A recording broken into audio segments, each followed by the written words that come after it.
Welcome to this vanilla street epistemology. My guest today is Antares. Am I on the right one? I should be on a different one. Thank you.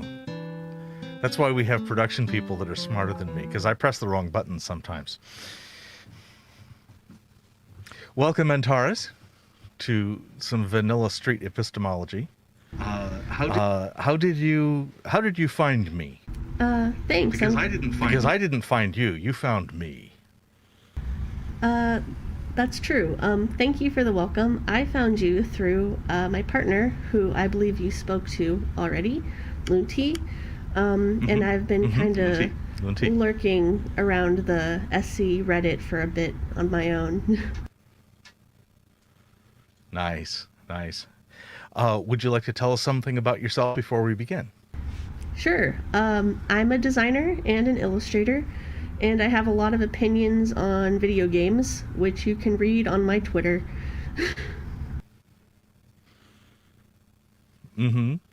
So there will be a link down in the description, and here is the Instagram. So not sure about your Twitter, but I think that'll also be down in the description. We'll try to make sure that all of the proper stuff is down in there so that people can get a hold of you, especially if they would like to give you commissions for artwork. That'd be very cool. That would be very cool.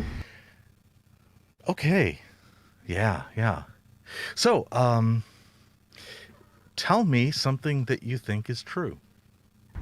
I think that art and design are an integral part of the human experience. Okay. Art and design are integral in the human experience. Could you define for me what integral means? Definitive or important? Okay. So it's art and design are important and helping to define human experience. Yes. Yes. Okay.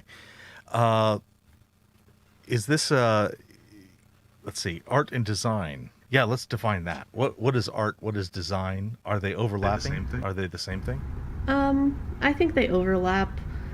Art is a pretty broad term, but I think most people would probably understand it as like maybe fine art, like painting or sculpture, or like film or photography. Okay. Design, I think, is a little bit, I wouldn't say necessarily more intentional, because art can have plenty of intention behind it, but I guess is more either commercial or productivity driven, or it's more engaged with like behavior. Okay.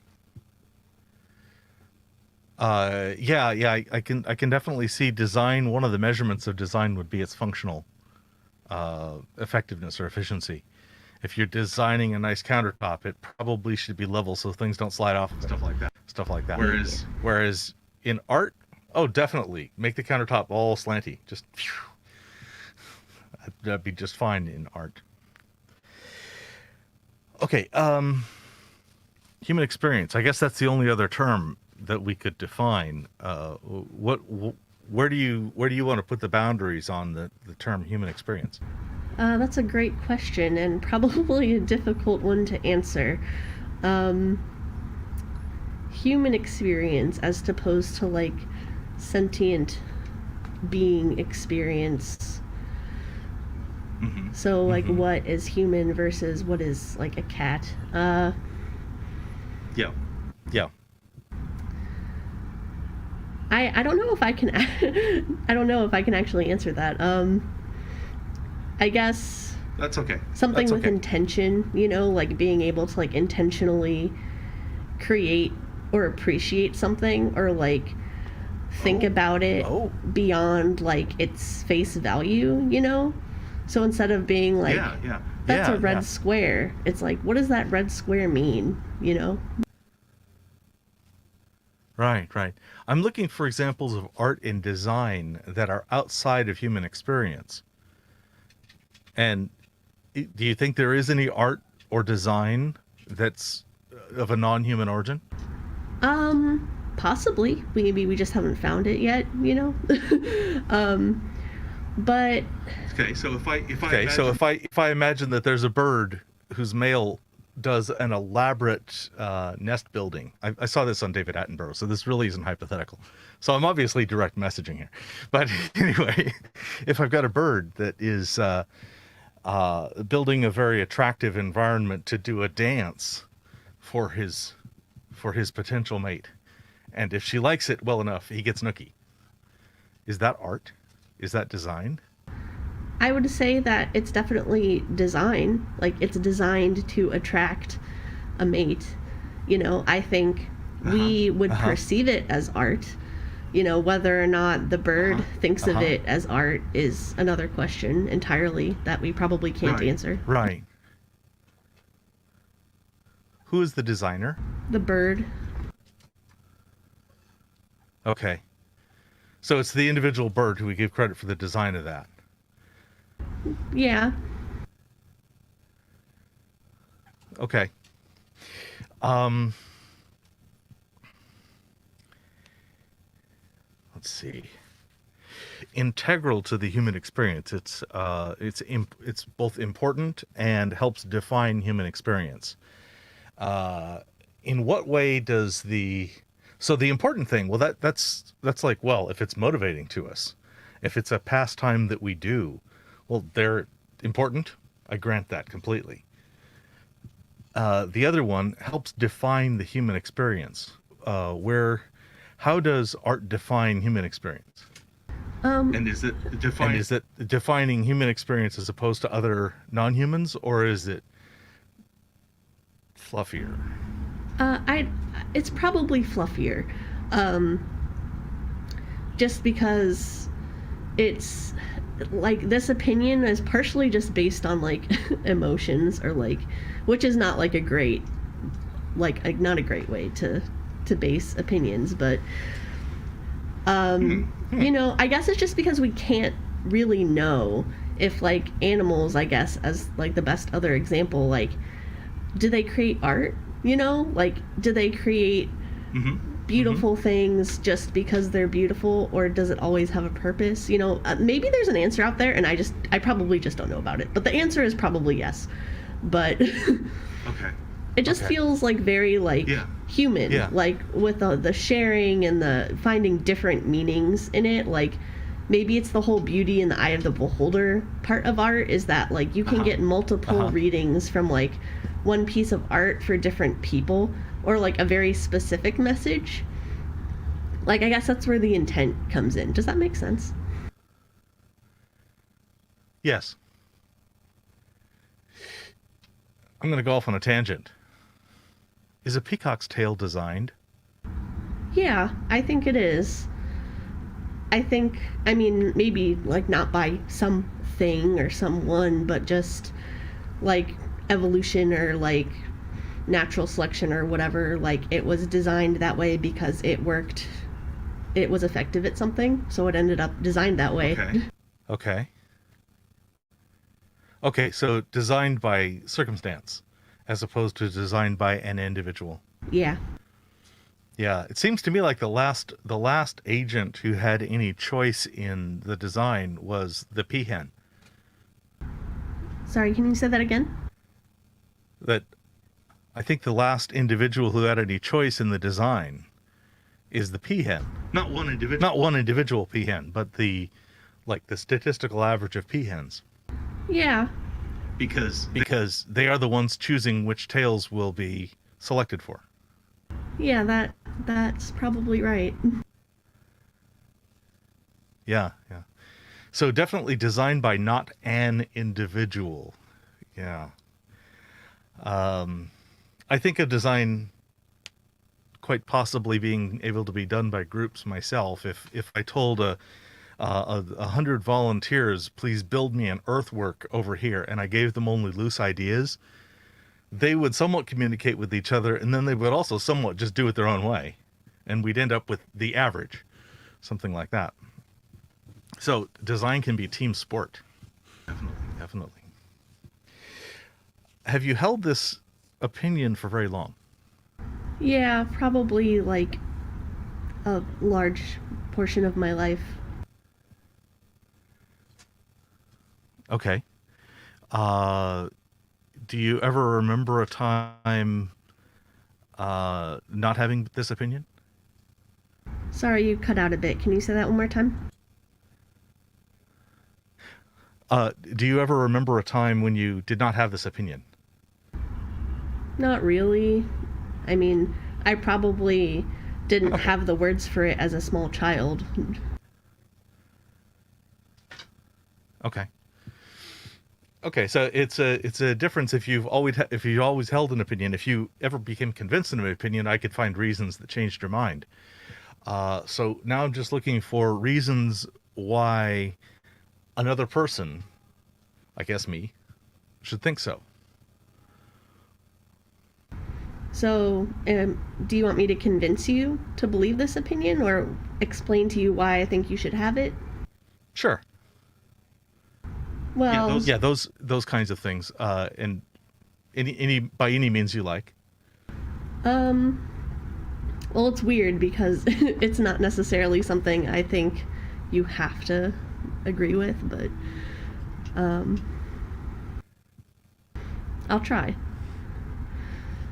Okay.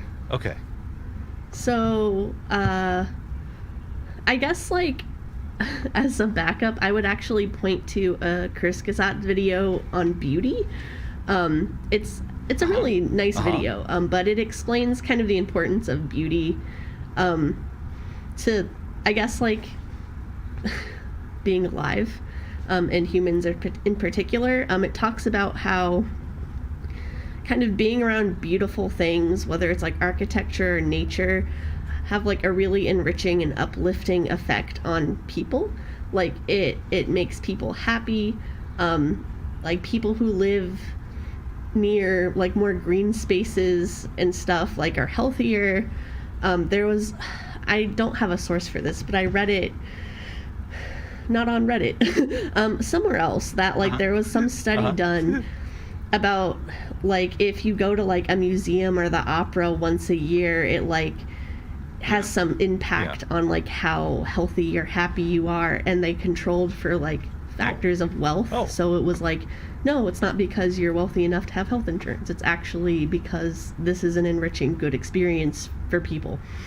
So I guess I would base my argument on that it's important for human beings to be around art and design and engage in it because it's good for you. Okay. So they measured the well-being, lack of a more specific term, or mood, or I'm not sure what exactly we're specifically measuring. And they found that people exposed to art and design. In this case, you talked about opera and other functions. art functions. I wasn't sure exactly, but I'm just repeating back the reasons. That those the results were that it was enriching to the individual to experience these things, and that was across classes, across other variables that they could control for. Am I hearing that right? That's correct.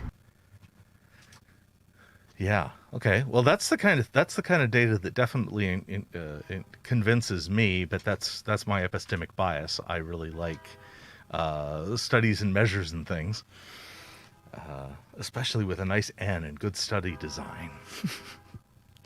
So, I think FK dropped the video in the live show text. Is that the one you were referring to, the Kurzgesagt? I don't know how to pronounce Kurzgesagt. Let me check. If so, let's make sure to drop that in. Thank you. Let's please drop that in the description as reference. Okay, so question from the audience. Could subjective feelings be reliable ways to arrive at opinions of subjective taste? That's a good question.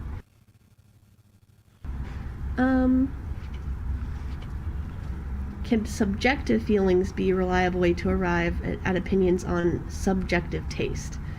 Yes. Because both are subjective, so both are at the mercy of how you feel about it personally.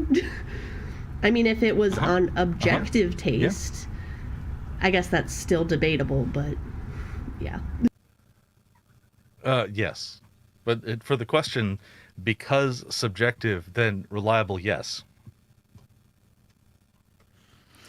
Okay. Very good. Let's see. Wait, was that a Here's the wrong question. And you alluded to it. Rom is a fellow I teach with, and he has some really good questions on the topic of how to reify, how to give an example in the world from it. And the Rom question, I think, in this case is, if everybody in the world, not everybody, if a lot more people agreed with you than do today, what do you think would change in the world? Maybe things would be more beautiful, like open spaces, our cities, you know. If more of a value is placed on that, maybe the world we live in would look much, much different. Okay. So in the alternative, if a lot fewer people believed the way you think regarding the value of art and design, would you just project that the world would become an uglier place? Or other ideas? I think we'd end up with a lot more, someone called it Chipotle wave architecture, like the blocky minimalist glass buildings. Okay. I bring up Chipotle in my head and nothing about architecture. I have no architectural reference for Chipotle. All I see is like a burrito bar. Exactly. I don't know. Maybe that's your point. Yes.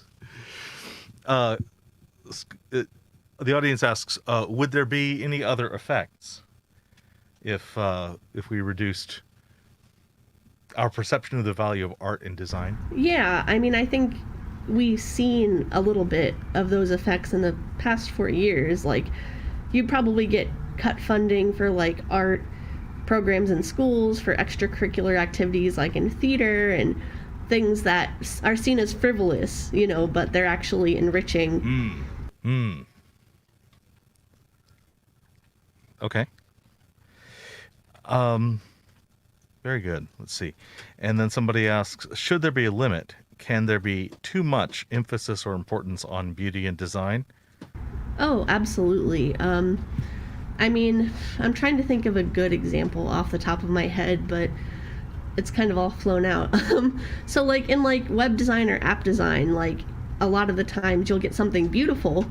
Actually, Robinhood is a good example. So their UI was beautiful. It's very simple. It's very elegant.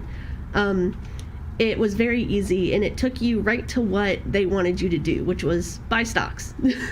And it was very aesthetically pleasing, but it had no, like, it didn't ask, like, what the consequences, I mean, maybe it did ask this, but the consequences of, like, what does it mean to make something beautiful and, like, so streamlined for our users that, like, it won't make them consider, like, the consequences of those actions, you know, like, or, like, why make something so flashy and beautiful but extremely hard to navigate, you know, like, maybe you have beautiful animations, but you can't find the menu, you know, or you don't know where it goes. Okay.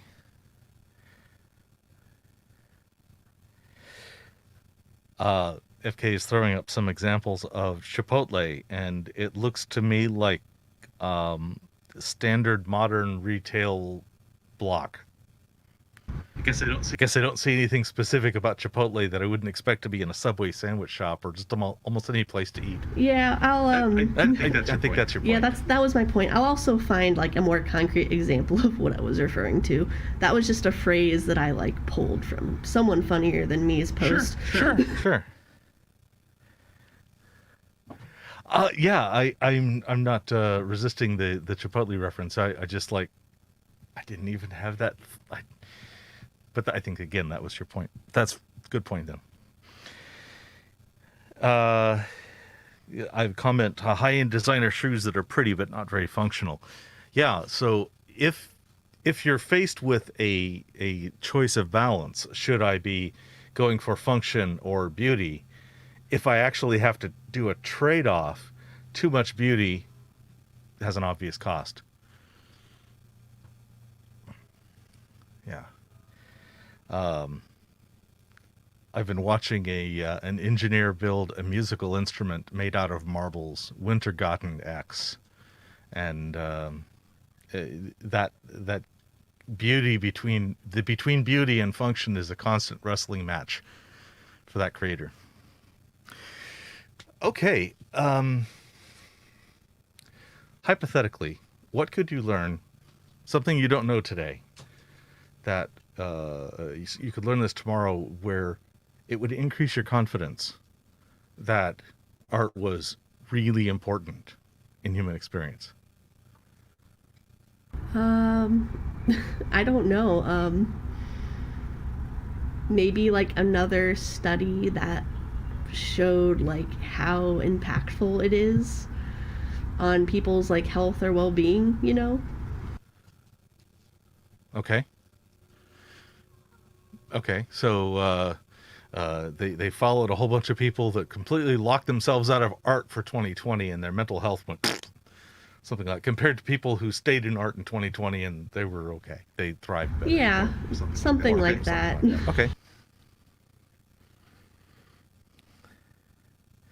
Yes, I was talking about Wintergarten. That's right. I like marble nuss. It's good stuff. I'm commenting at the text. Sorry, I should be focused here.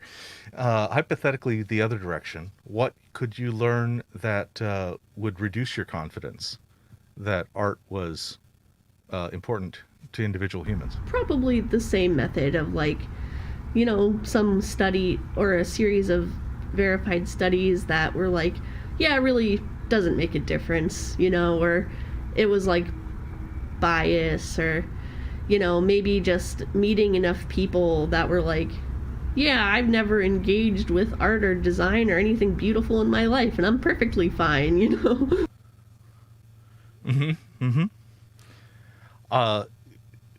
Do you think some people are wired that way, where it just doesn't matter to them? Probably, yeah. I mean, there's so many people out there. There are probably people who are like, yeah, I don't, like, it doesn't matter. Right. I hear it. Well, thank you for this conversation. I've enjoyed it. I came into this mostly agreeing with you. That didn't make it any harder or easier for me, because I'm very practiced at my routine. But I have to say, I agreed with you, and you didn't move me. That's good, I guess. Has your confidence? Yeah, it's totally fine. Is your confidence the same or changed, having reviewed your reasons? No, I mean, I still feel the same, you know. I think what really got me more thinking was, like, is it a purely human experience, art or design or beauty, you know? And the conversation around, like, is the mating dance of a bird designed, kind of thing. That was really interesting. But overall, do I still think art and design are important to human experience and necessary? Yeah, I still think that. Yeah. I find the claim, the only controversial component to your claim, from my understanding, was the definitional of human experience, because for years there's been this conversation of what makes humans unique, and it's very, very difficult to point down one area in which we are unique, as opposed to just being quantitatively different. Or we might be an order of magnitude more linguistic than the next, but it's not a all and zero in any of these things. There's like nothing in which we're unique at. That's for sure. But in terms of figurative art, we are the cheetah, and everybody else is the running little mouse. All the other animals in that regard that we can tell. And I have this weird suspicion that there might be some very smart animals that are communicating in fantastic art we can't even comprehend. Birds, crows, for sure. If we understood the poetry of dolphins, that might really enrich us. I don't know. I look forward to that year when we maybe learned the poetry of whales or something, or any number of others. Anyway, yes, thank you for that. We have more time if you like. That could be another claim. You could ask me about claims. We could talk about other things. What would you like? Oh, geez. I don't know. What would you like to talk about? Oh, gosh. Street epistemology is a wide... it's completely open-ended. Perhaps you could tell me about what is wonderful about Lunti. So many things. Maybe how you met. What's going on there? Sure. Lunti is a wonderful human. He's very sweet. He's very kind. We actually met through an old roommate of mine was friends with him, and then we became roommates. And then we started dating. Okay. That's cool. You met through an old roommate and then started dating. So it's kind of like the, oh my god, they were roommates meme, but like in real life.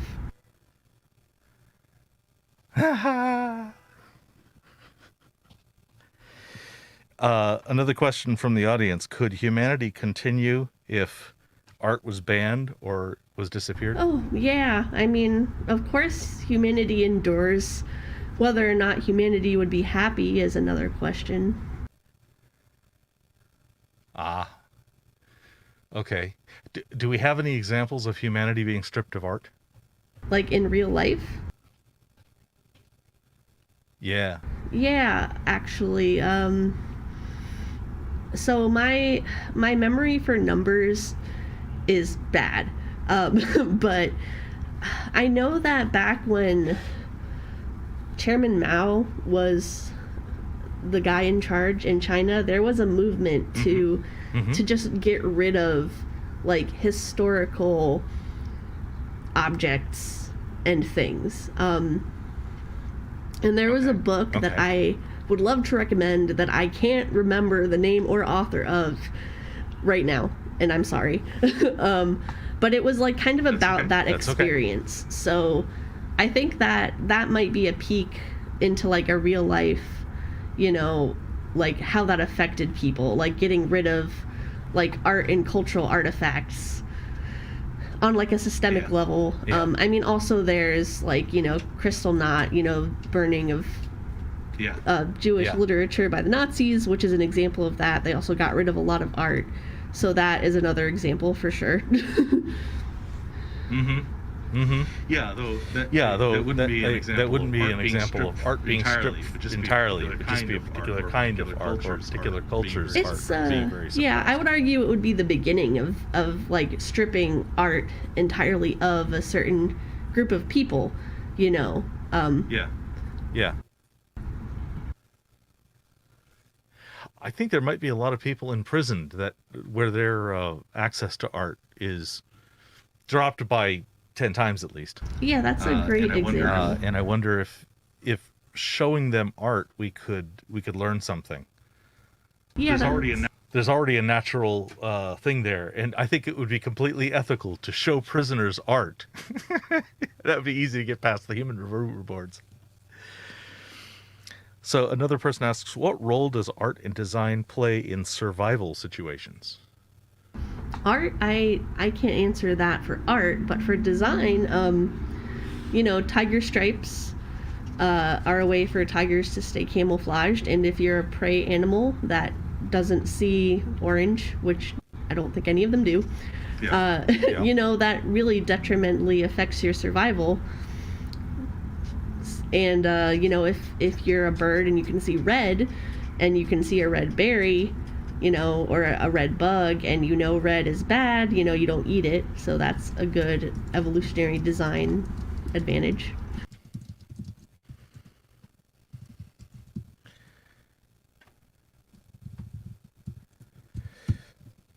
Okay, very good.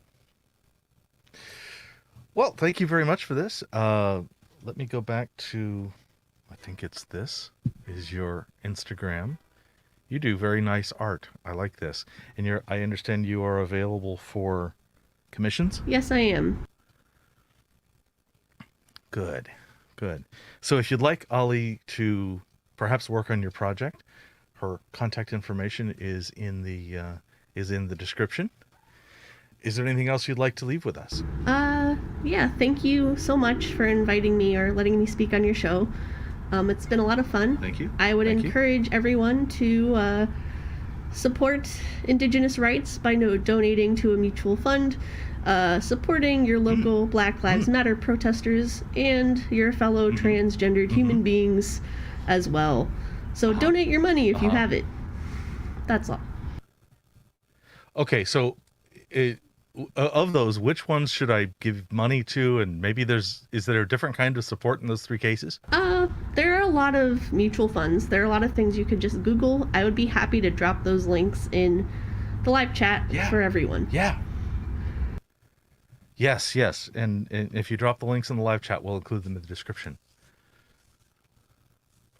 All right. So thank you very much. Here are 5 of my favorite street epistemology related YouTube channels out of about 15 that are if you go to my YouTube channel directly. If you really like this method of street epistemology, I suggest going to streetepistemology.com, where a huge quantity of the resources from the community are gathered together, plus all the cool links to all the cool Facebook or the Discords or that sort of thing are all there. Thank you for coming to this vanilla street epistemology. If you would like to be a guest on my show, I ask only that you be willing to show your face, or at least part of it, enough that we have an animated person that we know we're talking to, and be articulate, be polite, and be willing to either do street epistemology or talk about it. That's all. Thank you very much. I look forward to hearing from you.